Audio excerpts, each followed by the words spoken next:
प्रभु यीशु मसीह के नाम से सबको जय मसीह की। आज का वचन है कुरिन्थियों के पहला पत्री उसका 12 अध्याय 13 वचन। क्योंकि हम सब ने, क्या यहूदी हो क्या यूनानी, क्या दास हो क्या स्वतंत्र, एक ही आत्मा के द्वारा एक देह होने के लिए बपतिस्मा लिया और हम सबको एक ही आत्मा पिलाया गया।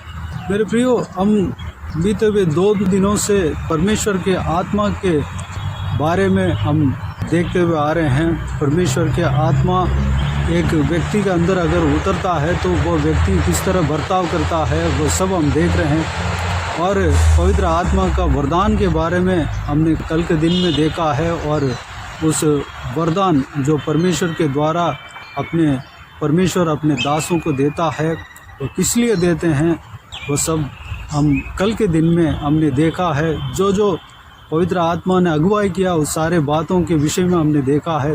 पवित्र आत्मा का वरदान इसलिए दिया जाता है कि दूसरों का लाभ पहुंचाने पाए, दूसरों का छुटकारा पहुंचाने पाए, दूसरों का आत्मिक उन्नति के लिए परमेश्वर हमें पवित्र आत्मा से, उनके प्रकाश से, आत्मा के प्रकाश से, पवित्र आत्मा का अभिषेक से, उनके वरदानों से हमें भरता है।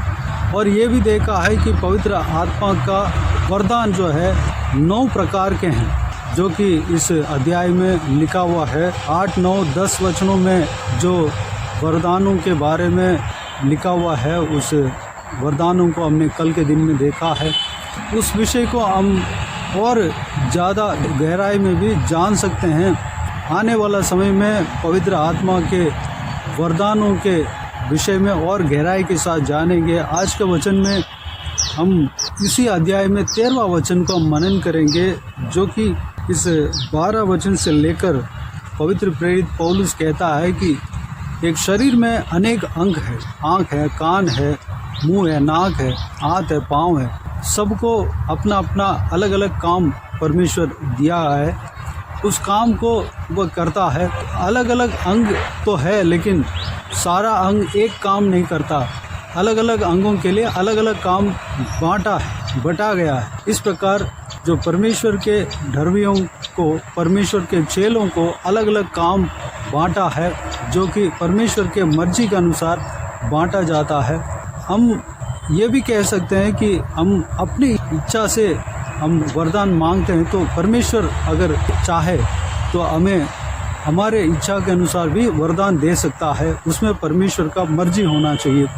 हम किसी वरदानों के ऊपर हम आशा रख के मांगते हैं तो अगर परमेश्वर की इच्छा है तो उस वरदान को मांगने वालों को देता है। परमेश्वर का इच्छा के अनुसार जाना ही भला है।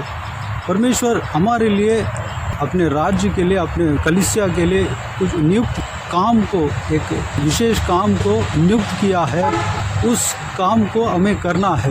यहाँ पर 28 और 29 वचन में हम इस प्रकार देखते हैं, परमेश्वर के राज्य का कामों में अलग अलग काम को, अलग अलग प्रकार के कामों को हम यहाँ पर देख सकते हैं। यानी कि कलीसिया के काम जो है अलग अलग प्रकार के हैं। तो परमेश्वर के राज्य के लिए जो काम जो करते हैं वो अलग अलग तरीके से करते हैं। किसी को कुछ काम बटा जाता है, किसी को और कुछ काम बटा जाता है। यहाँ पर मैं पढ़ना चाहूँगा। और परमेश्वर ने कलीसिया में अलग अलग व्यक्ति नियुक्त किए हैं। प्रथम प्रेरित, दूसरे भविष्यद्वक्ता, तीसरे शिक्षक, फिर सामर्थ्य के काम करने वाले, फिर चंगा करने वाले और उपकार करने वाले और प्रबंध करने वाले और नाना प्रकार की भाषा बोलने वाले। ये सारा काम बटे हुए हम इस वचन के द्वारा हम देख सकते हैं। 29 वचन में इस प्रकार लिखा है, क्या सब प्रेरित हैं? क्या सब भविष्यद्वक्ता हैं? क्या सब उपदेशक हैं? क्या सब सामर्थ्य के काम करने वाले हैं? क्या सबको चंगा करने का वरदान मिला है? क्या सब नाना प्रकार की भाषा बोलते हैं? क्या सब अनुवाद करते हैं? तुम बड़े से बड़े वरदानों की धुन में रहो। मेरे प्रियो, परमेश्वर के दासों में जो सेवा करना चाहता है, परमेश्वर जिसको चुना है, अगर सब लोग कहें मैं प्रेरित का काम करूंगा तो वो तो पहले हमें समझना चाहिए प्रेरितों का काम क्या क्या है। प्रेरितों का काम अलग है और भविष्यवाणी का, भविष्यद्वक्ताओं का काम अलग है। जो उपदेशक का काम अलग है। पहले अपना बुलाहट के काम को हमें करना चाहिए। प्रेरितों का काम इस प्रकार है कि वह जगह जगह पर जाना और परमेश्वर के सुसमाचार को सुनाना और प्रभु यीशु का नींव को वहाँ पर लगाना, वहाँ पर परमेश्वर का कलीसिया को स्थापना करना। इस प्रकार भविष्यद्वक्ताओं के लिए जो काम नियुक्त किया गया है उसका टॉपिक जो है एक दिन हम मनन करेंगे। भविष्यद्वक्ता जो है परमेश्वर का आवाज़ को सुनकर जिस लोगों के लिए जो परमेश्वर के वाणी है उसको सुनाते हैं, आने वाला समय के बारे में, आने वाला समय में क्या क्या होने वाला है, जो कि हम पवित्र बाइबल में हम भविष्यद्वक्ताओं को हम देख सकते हैं। परमेश्वर के आवाज़ को सुनकर वह परमेश्वर जो जिस व्यक्ति के लिए, जिस झुंड के लिए जो संदेश देने के लिए कहते हैं उस संदेश को हमें देना है। भविष्यद्वक्ता का काम यह है। जो कई लोग जो प्रश्न में रहते हैं उनका प्रश्न का जवाब परमेश्वर से पूछकर देख सकते हैं, और जो भविष्यवाणी भविष्य में क्या होता है वो सब बताते हैं।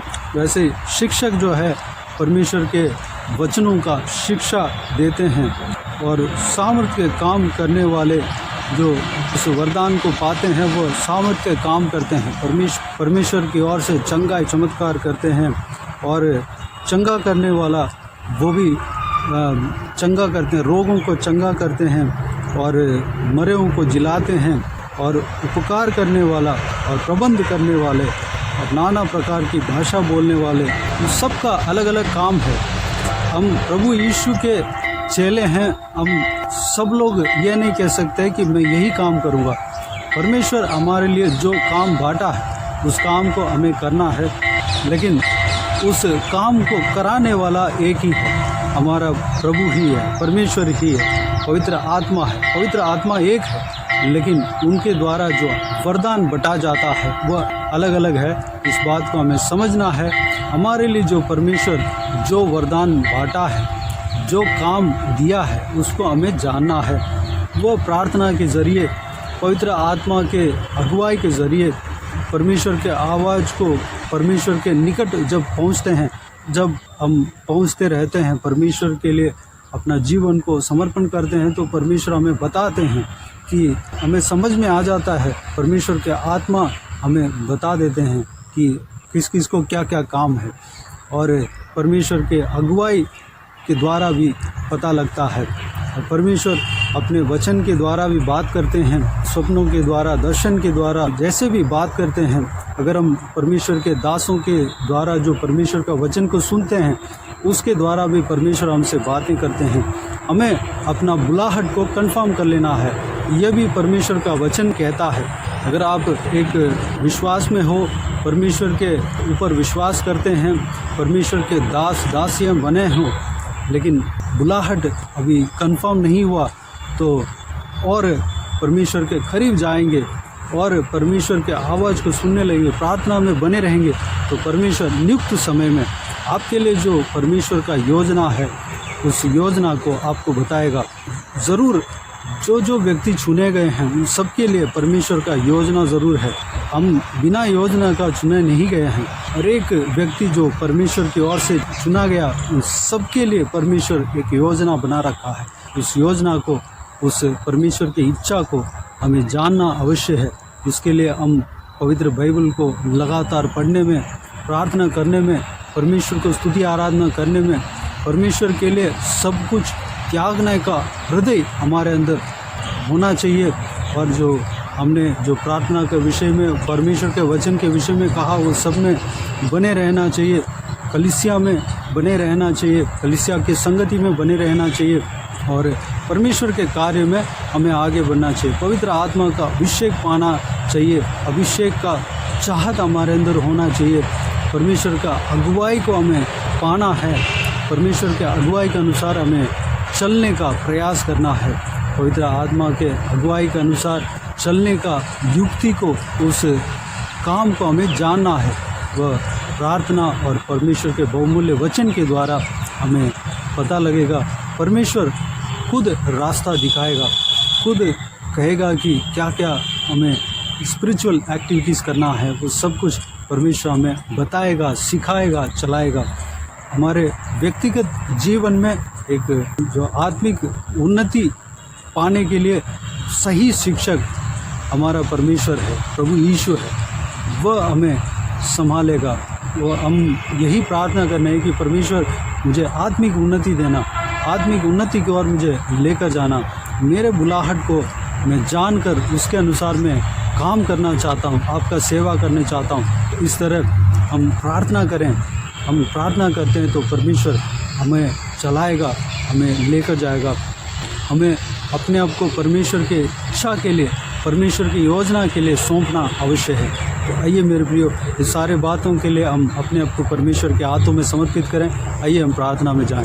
प्यारे पिता, दयालु परमेश्वर, आपको धन्यवाद देता हूँ आज के इस आपके बहुमूल्य वचन के लिए। धन्यवाद देता हूँ परमेश्वर, बीते हुए दिनों में हमें संभाला, बचाया, सुरक्षित रखा। आपको धन्यवाद देता हूँ आज के दिन में पवित्र आत्मा के वरदानों के विषय में और पवित्र आत्मा के जो काम के विषय में हमने देखा परमेश्वर।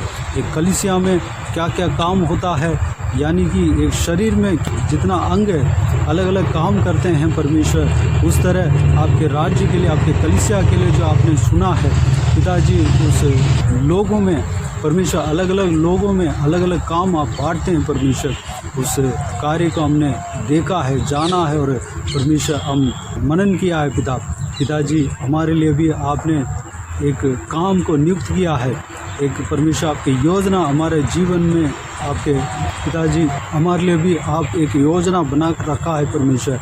जो हमने 28-29 वचन में हमने देखा है पिता, सारा कामों में परमेश्वर जो काम हमारे लिए अलग किया है पिता, उस काम को हम जानने पाएँ पिता, हम कंफर्म कर लेने पाएँ परमेश्वर, हमारा बुलाहट को हम जान लेने पाएँ, समझ लेने पाएँ परमेश्वर, आपसे हम पता कर लेने पाएँ परमेश्वर। अनुग्रह देना, हमें आत्मिक उन्नति देना, सारा व्यूअर्स को इसी तरह आशीष देना पिता। हालेलुया, विश्वास में हम आगे बढ़ने पाएँ पिता, आत्मिक उन्नति देना, आपके सेवा हम करने पाएँ परमेश्वर।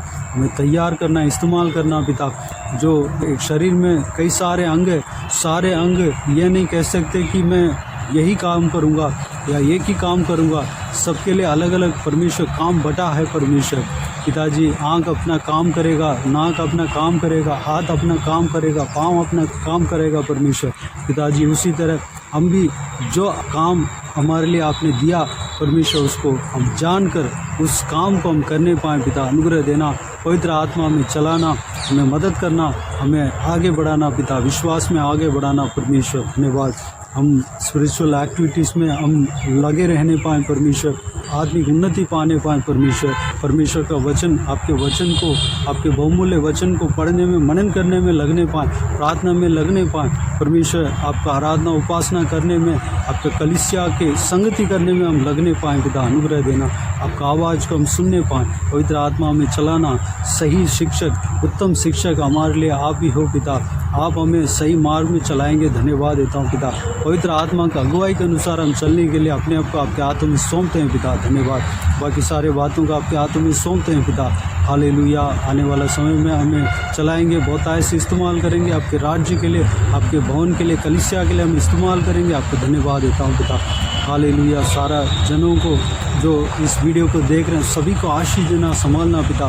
किसी को भी कोई भी कमी घटी ना होने देना, भरपूर आशीष देना। कोई भी जन बीमार हो उनको आपके हाथों में सौंपते हैं, उन्हें छूना, चंगा करना, प्रभु यीशु मसीह के नाम से चंगा होने पाए। अगर किसी को दुख हो, तकलीफ हो, सारा दुख और तकलीफ को दूर करना, परेशानी को दूर करना, आंसू को पोंछना। हालेलुया। जो कोई भी जन जहाँ कहीं भी जाते आते हैं उनके संग रहना, सुरक्षित रखना पिता। हालेलुया। हर एक बच्चों को, बुजुर्गों को, महिलाओं को आशीष देना, सुरक्षित रखना पिता। जो कोई भी जन परमेश्वर जहाँ कहीं भी परमेश्वर रहते हैं उनके संग रहना, आपके स्वर्गदूत उनके साथ रहने पाएँ। अनुग्रह देना। बाकी सारे बातों को आपके हाथों में सौंपते हैं। सारा आदर, महिमा, जलाल आपको मिलते रहे। सारा दुआ प्रार्थना को प्रभु यीशु मसीह के नाम से मांगते हैं, सुन और ग्रहण कर। आमीन आमीन। प्रभु यीशु मसीह के नाम से प्रभु यीशु मसीह का आशीष और अनुग्रह हम सभी के ऊपर बने रहें। आमीन आमीन। मेरे प्रियो, इस चैनल को सब्सक्राइब करें और शेयर करें। अगर किसी को भी प्रार्थना का विषय हो तो डिस्क्रिप्शन में दिए हुए नंबर पर कॉल करके प्रार्थना करा सकते हैं। हम आपके लिए प्रार्थना करेंगे। आप अपने व्यक्तिगत प्रार्थना में हमारे लिए प्रार्थना कीजिए। इस सेवकाई के लिए, इस सेवकाई का उन्नति के लिए, इस सेवकाई में जुड़े हुए हर एक जन के लिए, हर एक आत्मिक उन्नति के लिए, तरक्की के लिए, आत्मिक आशीष के लिए, संसारिक आशीष के लिए, पारिवारिक आशीष के लिए प्रार्थना करें। प्रभु यीशु आप सबको आशीष दे। इस सेवकाई के द्वारा परमेश्वर आपके जीवन में कार्य किया हो वो भी हमें बता सकते हैं, ताकि हम सब मिलकर परमेश्वर को धन्यवाद दे सकें, महिमा कर सकें। प्रभु यीशु आप सबको आशीष दे। आमीन आमीन।